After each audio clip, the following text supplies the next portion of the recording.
November 14th, 1943. RAF Woodbridge, Suffolk, England. 2100 hours. Wing Commander James Harrison stands in the newly completed control tower, staring through the darkness at what engineering teams have spent 11 months building. A single runway stretches 3,000 yards into the night, but it's the width that makes his hands shake slightly as he grips his binoculars. 750 feet. Standard operational runways measure 150 feet wide. This one is 5 times broader. Wide enough, the engineers promised, for 3 heavy bombers to land simultaneously without touching each other. Wide enough for a B-17 with no hydraulics, no brakes, and a dead crew to cartwheel sideways across 200 feet of concrete and still leave room for another crippled fortress to touch down beside it. Harrison has read the projections.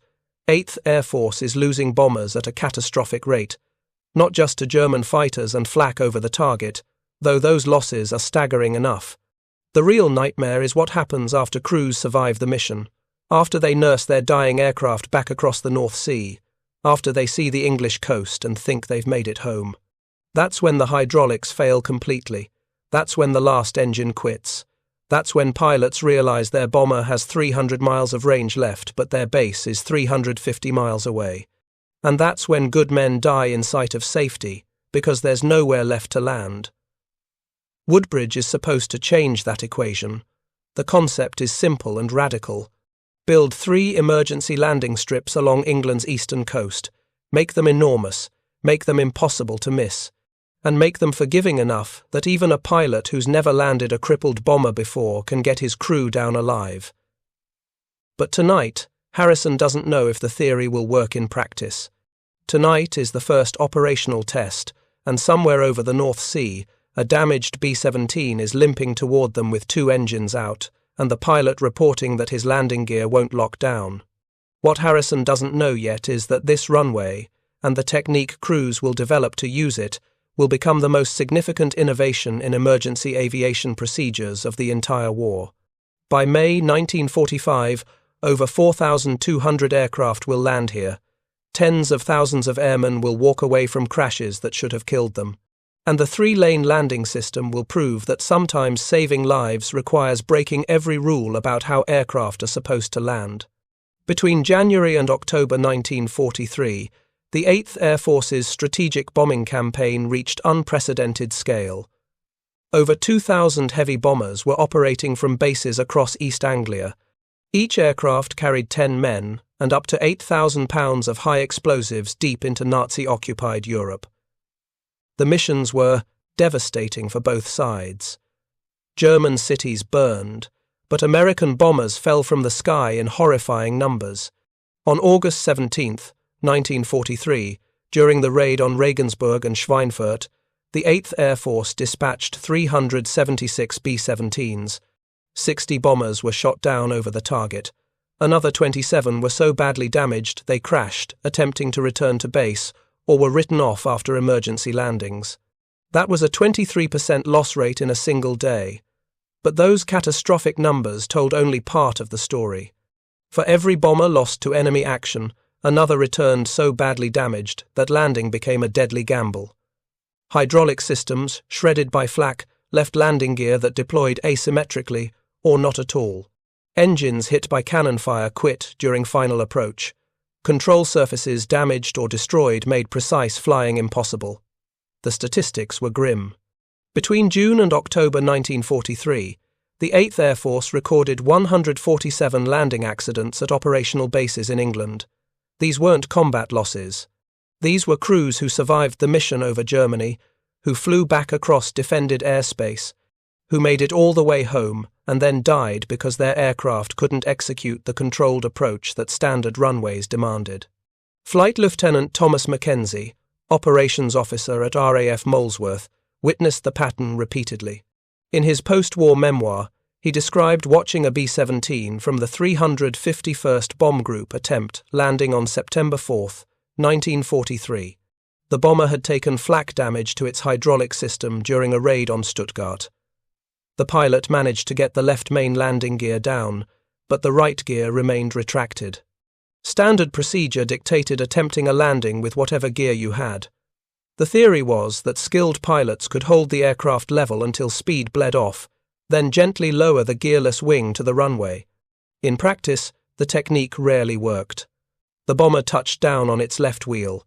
The pilot held the right wing up for exactly 4 seconds before physics and damaged flight controls overwhelmed his efforts. The right wing dropped.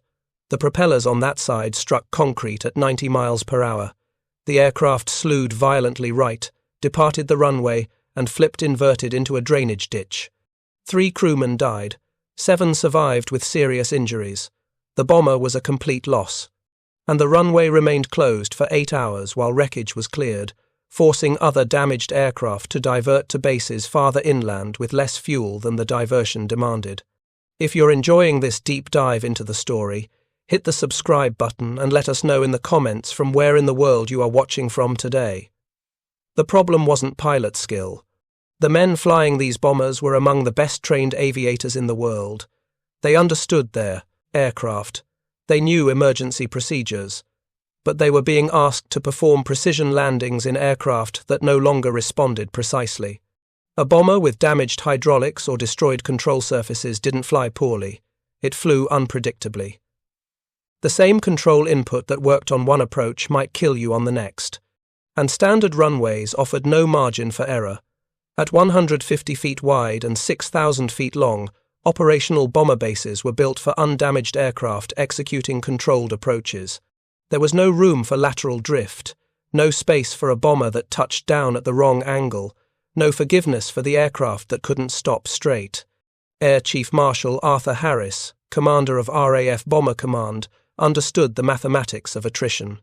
In a memo dated September 23, 1943, he wrote that Bomber Command and the 8th Air Force were losing more aircraft to landing accidents than could be sustained. The actual combat losses could be absorbed if production kept pace, but losing additional bombers and crews to preventable accidents after they'd survived their missions was operationally unacceptable and morally inexcusable. Harris proposed a radical solution: build 3 dedicated emergency landing strips along England's east coast. Make them large enough that damaged aircraft wouldn't need precision to land safely. Equip them with every possible aid to help crippled bombers find them in bad weather.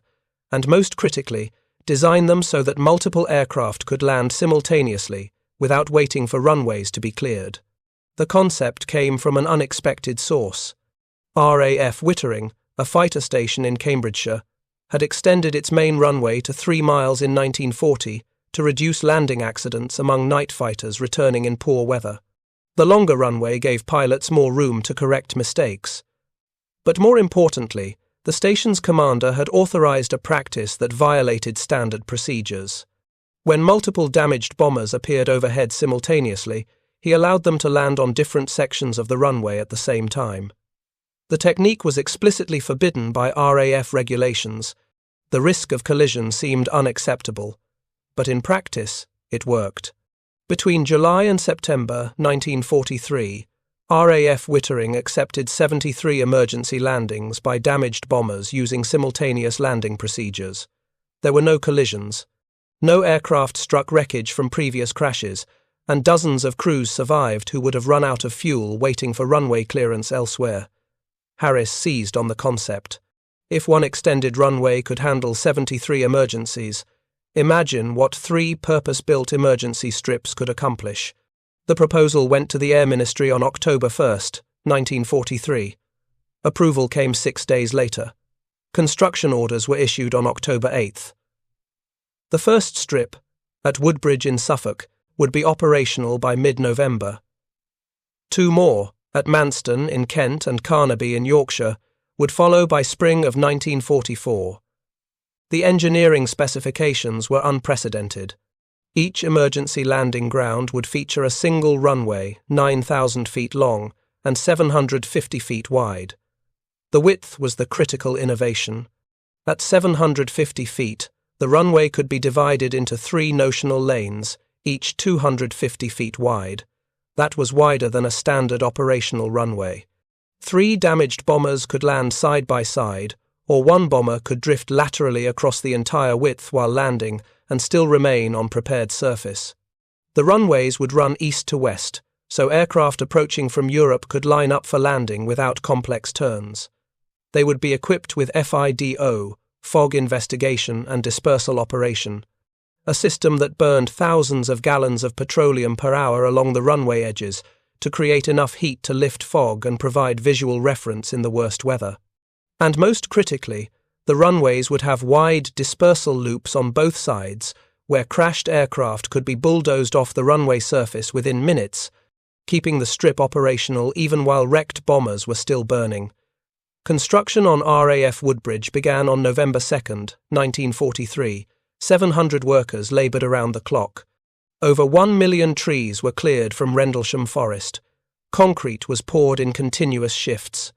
The work was brutal, urgent, and absolutely necessary. Every day the runway remained incomplete. More crews died in landing accidents at bases that couldn't accommodate damaged aircraft. By November 14th, 1943, the runway was complete enough for emergency use. The control tower was operational. FIDO was installed but not yet tested. Crash crews were in position, and Wing Commander Harrison was about to find out whether the theory would actually save lives.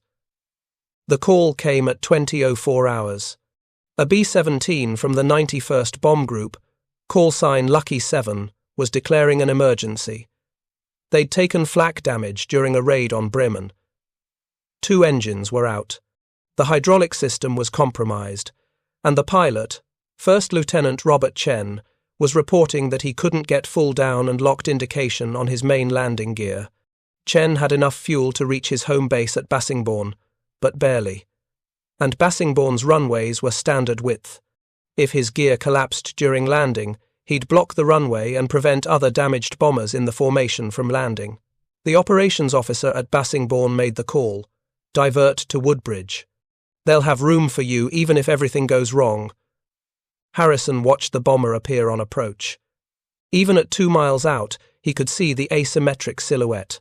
The number 3 engine nacelle was shredded. Black smoke streamed from number 4.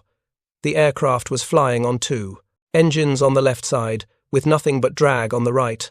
Chen's voice crackled over the radio. Woodbridge Tower, this is Lucky 7. Request straight-in approach. I don't have the power for a standard pattern. Cleared straight in. Lucky 7. You have the entire runway. Use whatever you need. Chen was coming in without the ability to go around for a second attempt. If the approach went wrong, there would be no recovery. But that's what the massive runway was built for. Room to make mistakes.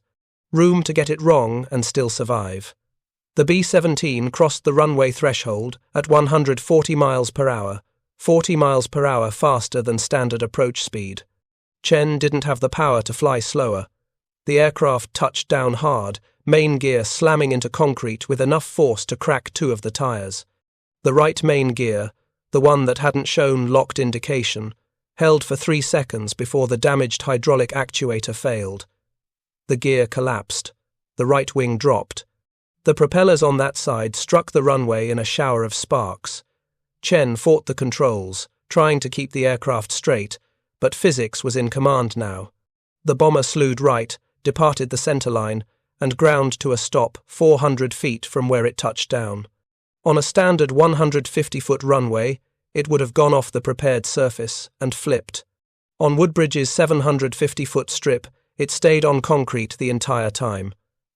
Harrison watched the 10-man crew evacuate through the waist gun positions.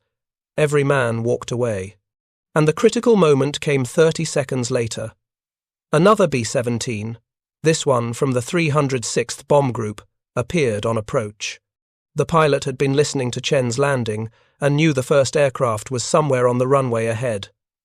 Under standard procedures, he would have had to abort the landing and divert elsewhere. Instead, Harrison's controller directed him to the left lane, 200 feet away from Lucky 7's wreckage. The second bomber landed successfully in the left lane, while crash crews were still pulling Chen's crew away from their aircraft in the right lane. 2 emergency landings, simultaneous, with no delay. No fuel exhaustion, no crews lost waiting for runway clearance. By 0 to 200 hours, bulldozers had pushed Lucky 7's wreckage off the runway into a dispersal loop.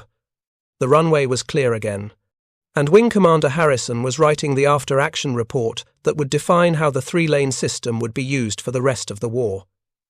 The innovation wasn't just the width of the runway, it was the procedures that developed around using that width. Harrison's report outlined what would become standard operating procedure for all three emergency landing grounds. Divide the runway into three notional lanes using lights: left, centre, and right. Aircraft in the most severe condition got the centre lane.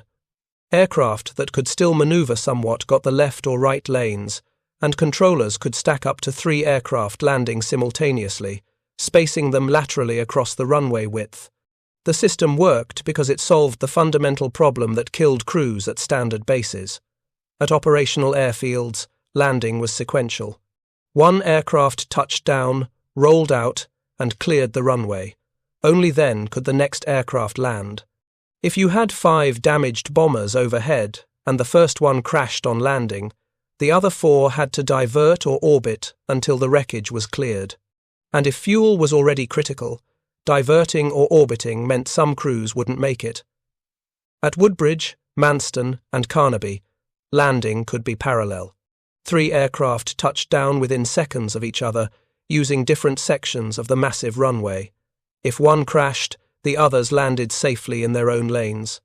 Clearing wreckage took minutes instead of hours, because bulldozers could push debris sideways into dispersal loops without blocking the entire runway. The numbers proved the concept worked. In the first month of operations at Woodbridge, November 15th through December 15th, 1943, the strip handled 87 emergency landings. 41 involved bombers with landing gear malfunctions. 23 had multiple engine failures. 16 had severe structural damage. 7 had wounded crewmen requiring immediate medical attention. Of those 87 landings, 11 resulted in aircraft total losses.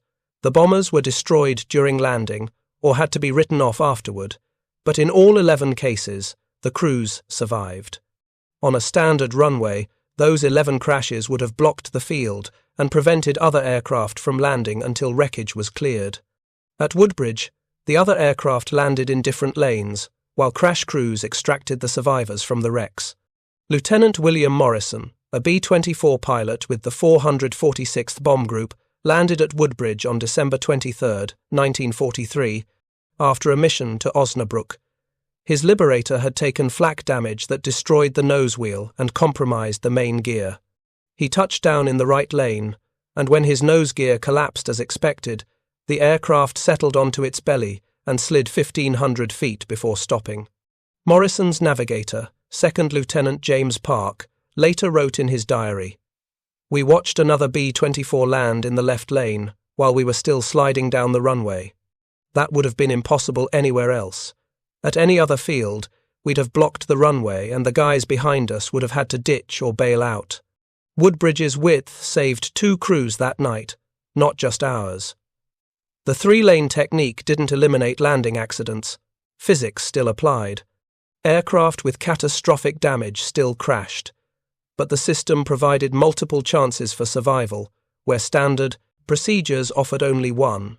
And critically, it prevented the cascading failures that happened when one crashed aircraft blocked a runway that dozens of other damaged bombers needed to use. By January 1944, word of Woodbridge's success had spread through every bomber base in England. Pilots briefed their crews on the location. Navigators marked it on their maps. Radio operators memorized the emergency frequency. And crews took comfort in knowing that if everything went wrong over Germany, there was a place along the English coast where they had room to get it wrong and still walk away.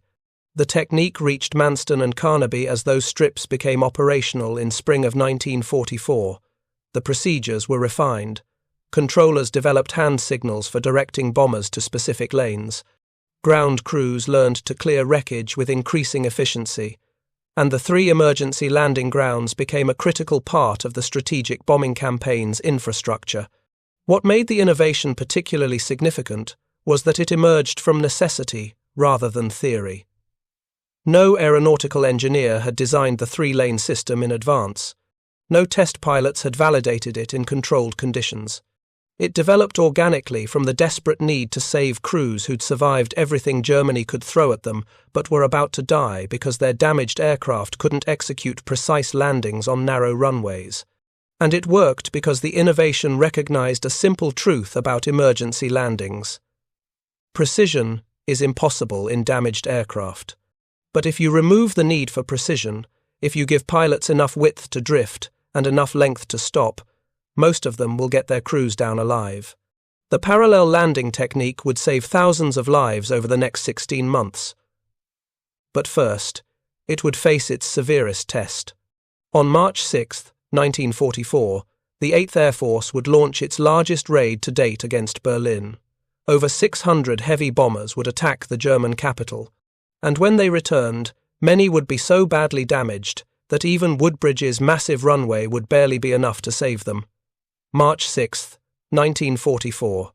The pre-dawn darkness over East Anglia was split by the sound of over 600 heavy bombers starting their engines. The target was Berlin. The mission would be the deepest penetration into German airspace attempted to date, and every crew knew the statistics. 1 in 4 aircraft that attacked Berlin didn't come home. Technical Sergeant Michael Harrington, tail gunner on a B-17 named Devil's Own with the 351st Bomb Group, watched the other bombers taxi into position. In his post-war interview with Army Air Force historians, he described the feeling. You didn't think about the target on the way there. You thought about getting back. And you thought about whether your plane would still be flyable when you crossed the English coast. The raid on Berlin lasted 4 hours.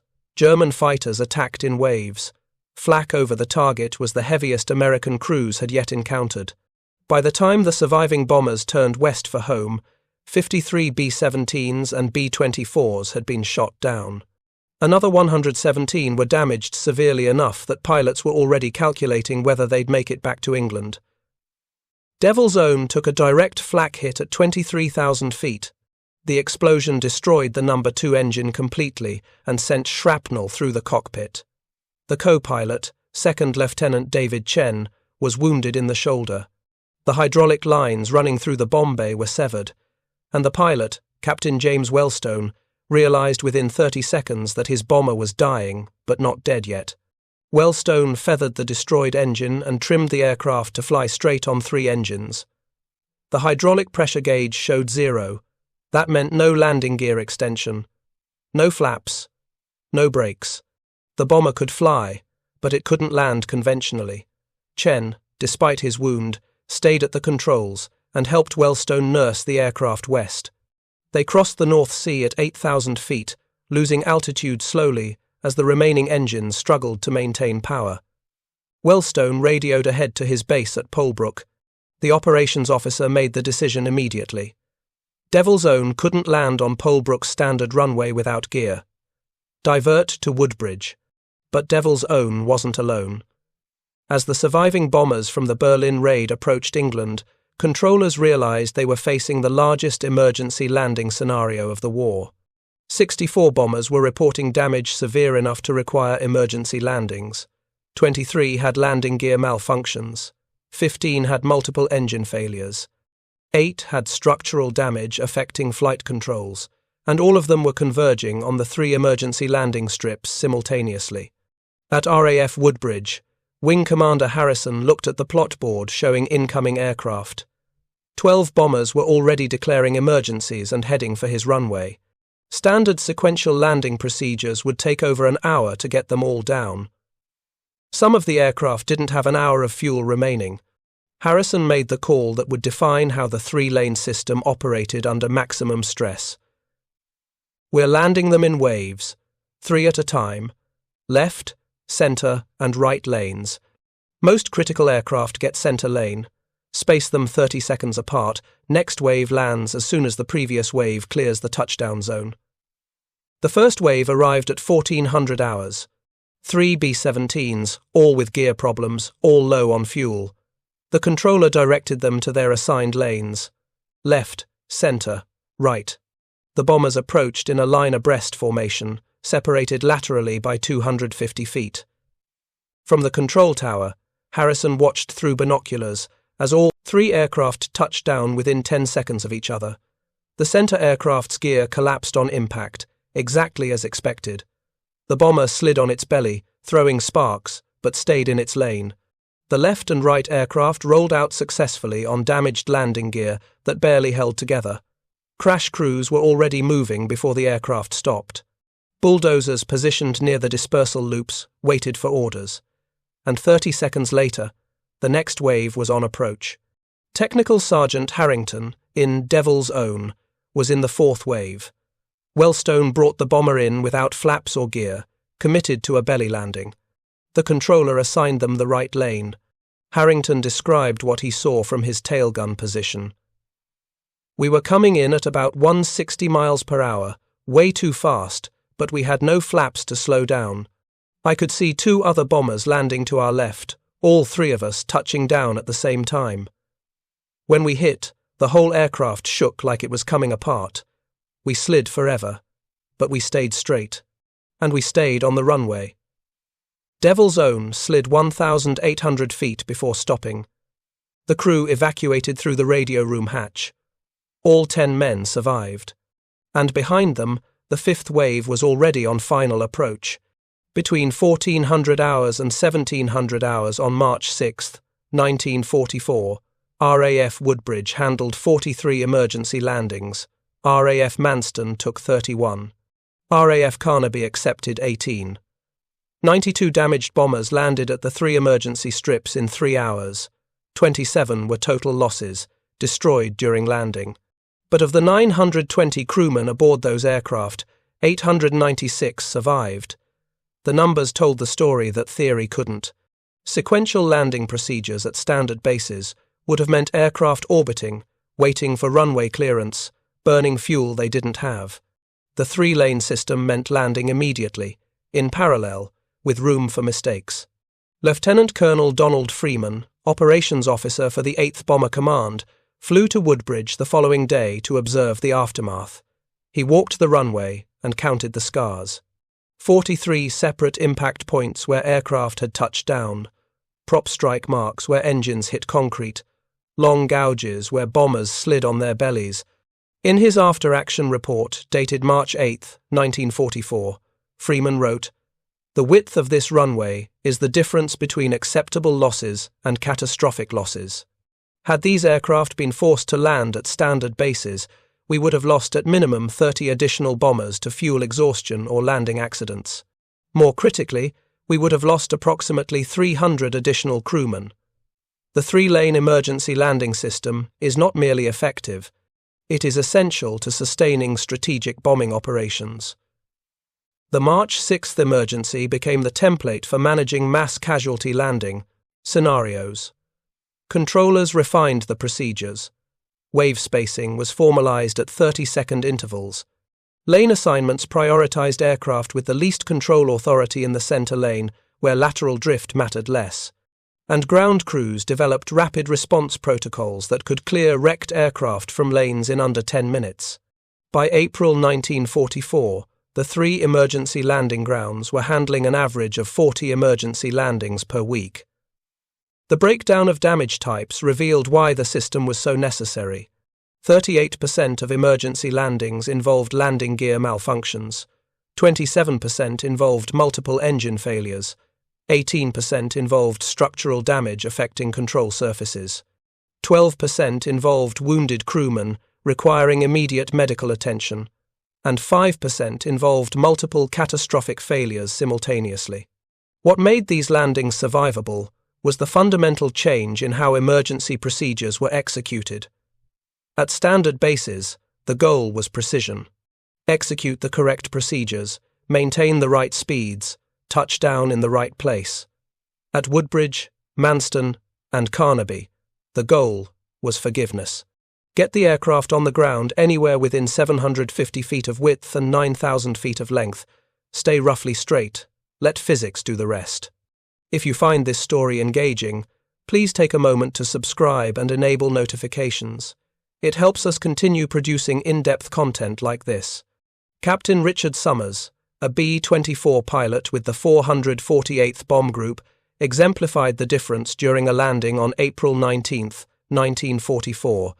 His Liberator had taken flak damage during a raid on Kassel. The hydraulic system was destroyed. No landing gear, no flaps, minimal control authority due to damaged rudder and elevator cables. Summers brought the bomber in at 155 miles per hour.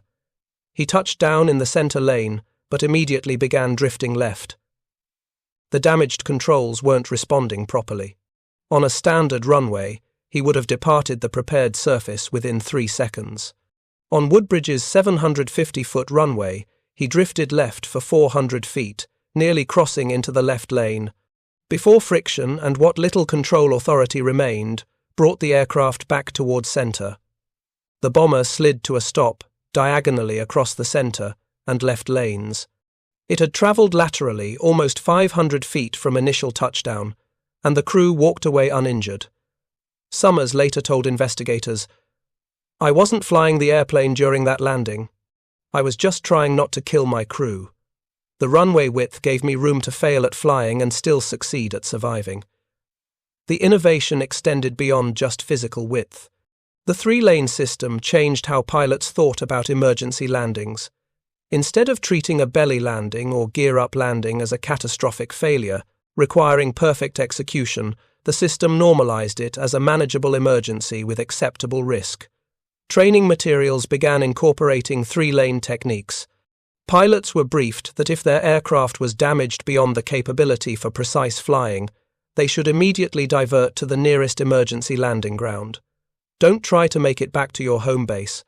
Don't attempt a precision landing in an aircraft that can't fly precisely. Get to Woodbridge, Manston, or Carnaby, where imprecision was expected and accommodated. The psychological impact was significant. Crews who knew about the emergency strips fought harder to keep damaged aircraft airborne. The calculation changed from, "Can we land at our base?" to, "Can we make it to the coast?" And making it to the coast was usually possible even when the aircraft was severely damaged. Second Lieutenant Paul Morrison, navigator on a B-17 with the 306th Bomb Group, described the shift in a letter home dated May 5, 1944. "The guys used to talk about bailing out if the aircraft was damaged badly enough. Now they talk about getting to Woodbridge. We know if we can keep it flying for 30 more minutes, there's a runway wide enough that even the worst landing won't kill us. That changes everything." The German perspective on the emergency landing grounds emerged from interrogation reports of Luftwaffe pilots captured after the war. Hauptmann Klaus Weber, a fighter pilot with JG-11, was shot down over Holland in July 1944 and captured by Canadian forces.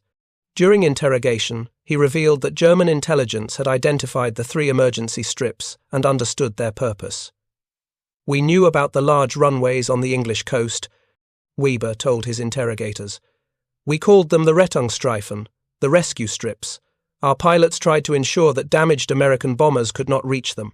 If a bomber was on fire or heavily damaged but still flying toward England, we would pursue it farther west than normal, sometimes across the Channel. Because if they reached those runways, they would land successfully. The runways were too wide to miss, too long to overrun, and they could land multiple aircraft simultaneously. It was frustrating to damage a bomber severely enough that it should crash, only to learn later that it landed safely at Woodbridge." The strategic implications were clear. The 3 emergency landing grounds weren't just saving crews, they were preserving aircraft and, critically, preserving crew morale. Bomber crews who knew a safety net existed fought harder to survive, and crews who landed successfully at emergency strips after surviving supposedly fatal damage went back to operational status once their aircraft were repaired or replaced. Between November 1943 and May 1945, the 3 emergency landing grounds recorded the following statistics. RAF Woodbridge, 4,200, 18 emergency landings, 94% crew survival rate. RAF Manston, 3,761 emergency landings, 91% crew survival rate. RAF Carnaby, 2,943 emergency landings, 93% crew survival rate. Total, 10,922 emergency landings. over 98,000 crewmen brought down safely. Approximately 9,000 aircraft recovered and returned to service after repairs. The numbers represented more than statistics. Each landing was a crew that survived. Each survivor returned to operations or went home after completing their tour. And the cumulative effect was that strategic bombing operations continued at scale without unsustainable crew losses from landing accidents. Post-war analysis by Army Air Force historians calculated the impact quantitatively. If the 3 emergency landing grounds had not existed, and all emergency landings had been attempted at standard bases, projected crew losses would have increased by approximately 40%. That represented roughly 6,500 additional fatalities from landing accidents alone. The innovation influenced post-war aviation doctrine profoundly. The concept that emergency landing facilities should prioritize forgiveness over precision became standard. Modern emergency runways at military and civilian airports incorporated increased width and length. The idea that multiple aircraft could land simultaneously in emergency situations became accepted procedure. But the most significant legacy was the understanding that sometimes survival requires abandoning precision. The 3-lane system worked because it recognized that damaged aircraft don't fly precisely and that demanding precision in emergency situations kills people unnecessarily. Captain Howard Mason, who landed a severely damaged B-17 at Woodbridge on October 3, 1944, summarized the philosophy in his post-war memoir. At our regular base, they expected us to land like we'd just come back from a training mission, touchdown in the first 1,000 feet, stay on centerline, don't bounce. But when you're flying an airplane held together by willpower and prayer, precision isn't possible. Woodbridge understood that. They gave us a runway wide enough that we could land crooked, drift sideways, slide for a mile, and still walk away. That's what saved us. Not skill. Not luck. Just 750 feet of runway width and controllers who understood that survival doesn't always look pretty. The final months of the war saw emergency landing volumes reach their peak. As Allied bombing intensified in the lead-up to D-Day and afterward during the advance into Germany, more bombers flew more missions, more aircraft took damage, and more crews depended on the emergency landing grounds to survive. On April 7, 1945, RAF Woodbridge set a single-day record, 73 emergency landings between 0 to 600 hours and 2,200 hours. The 3-lane system was pushed to its absolute limit. Controllers were landing waves of 3 aircraft every 45 seconds during peak periods. Crash crews worked continuously. Bulldozers moved wreckage while other aircraft were still landing beside them. And at the end of that day, 657 crewmen had walked away from landings that would have killed many of them anywhere else. The war in Europe ended on May 8, 1945. The 3 emergency landing grounds continued operations for several more weeks, as bomber units repositioned and aircraft returned from final missions. The last emergency landing at RAF Woodbridge occurred on May 27, 1945. AB-24 with mechanical failure, diverted there as a precaution, landed successfully in the center lane and taxied off under its own power. Wing Commander Harrison, who had overseen Woodbridge from its first operational day, wrote in his final log entry, 4,218 aircraft landed here in emergency conditions. We buried the bombers we couldn't save. But we sent home the crews. That was always the mission. Get the crews home. The 3 emergency landing grounds were decommissioned as operational military facilities in the years following the war. Woodbridge remained as a USAF base through the Cold War before finally closing in 1993. Manston operated commercially until 2014. Carnaby closed in 1946 and was later converted to agricultural use. But the runways remain. If you visit the sites today, you can still see the extraordinary width, 750 feet of concrete that looks absurdly wide by modern standards. Wide enough that 3 Boeing 747s could land side by side with room to spare, and you can still see the marks. Despite decades of weathering, if you know where to look, you can find the gouges where propellers struck concrete, the long parallel scars where bombers slid on their bellies, The evidence of 4,218 desperate landings at Woodbridge alone. Veterans who landed at the emergency strips remember them differently than historians do. Historians see an engineering innovation. Veterans see the place where they lived when they should have died.